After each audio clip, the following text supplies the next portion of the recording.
Hello YouTube, this is the Moreman82 here with another trailer update video. I figured I'd give you an update before I actually start today. I just got into the shop and show you my progress right now. What you're looking at right now is the scissor jacks that are going to go underneath the trailer to brace the trailer with the truck bed crane on it. I made these last time. I put one coat of paint on these. My older torsion bars look great with 2 coats of metal paint. Those are ready to go. They're dry. It dries to a great shine. I love this paint. This is what I did last time. I took these regular scissor lifts, like it's like a spare tire jack for a truck because they're pretty big, and I welded this piece underneath it. I cut the tabs off the side just to make it fit to the bottom.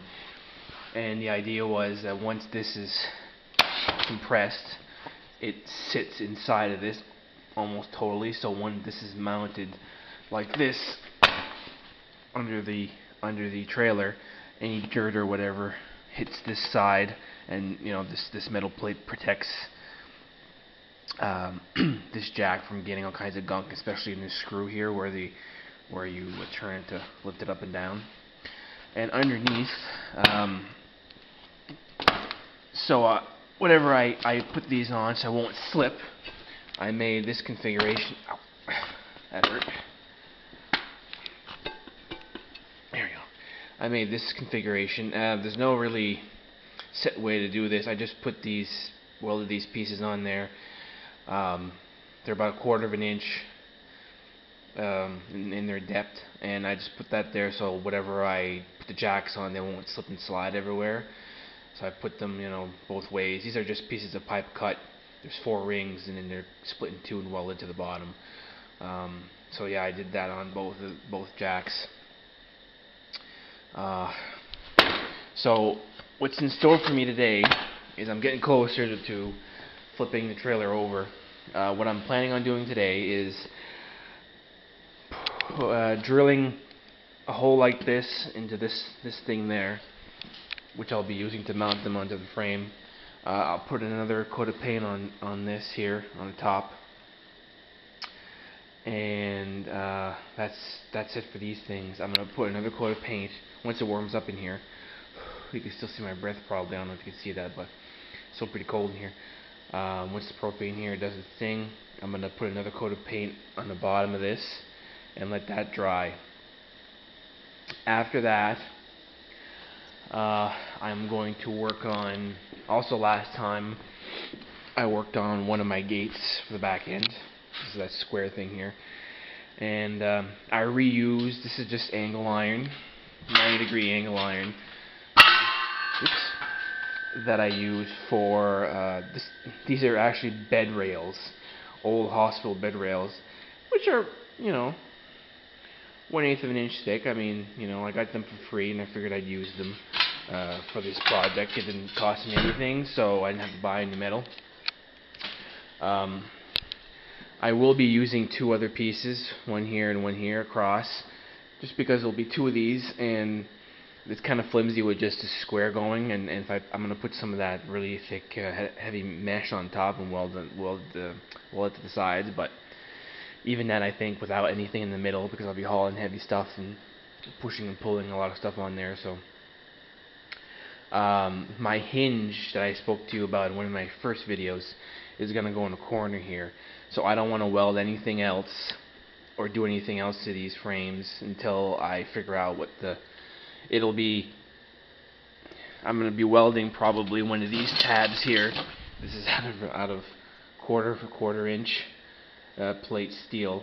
2 of these are going to go on the bottom and the back, just like this one does here, to support the rail. So there'll be there's going to be a bar going through that.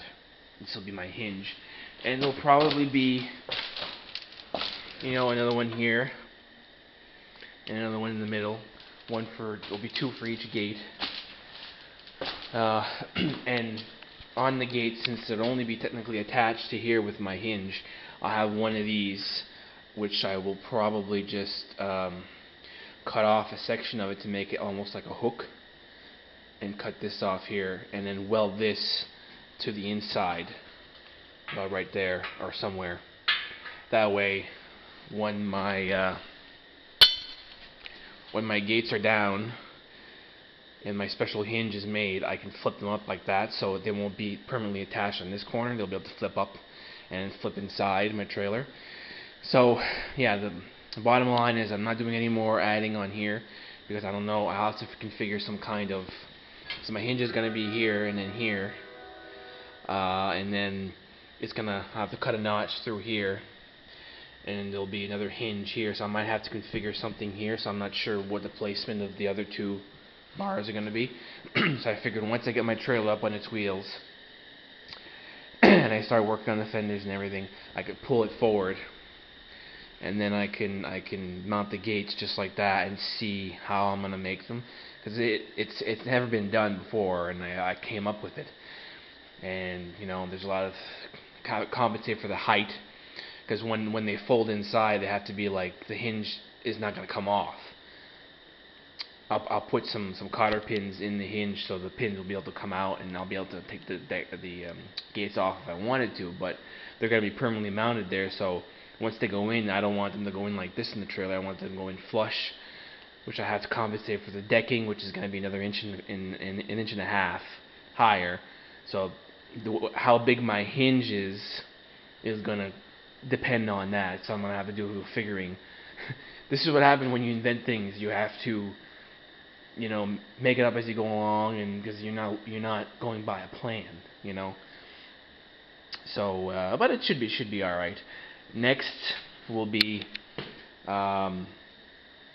making the truck. Once the fenders are in place, we'll be making the truck bed crane mount, which will be on that side there, which is mounting a plate, cutting out the side rail, because the thing is going to sit halfway on, halfway off the trailer. Put the brackets for the legs that go outside, and then mount the underneath, weld a couple cross pieces here and here, and then drill a hole and mount the scissor jacks underneath that, just so when you swing over the trailer, it doesn't, you know. I mean, the frame is solid enough. I mean, I kind of overkilled it, but I mean, I don't want this thing to. I want it to be solid right now and use it, and without having to go back and fixing it and re-welding it because it cracked or something. So I kind of went overkill on the frame. I mean, it's only a 10-foot trailer, right?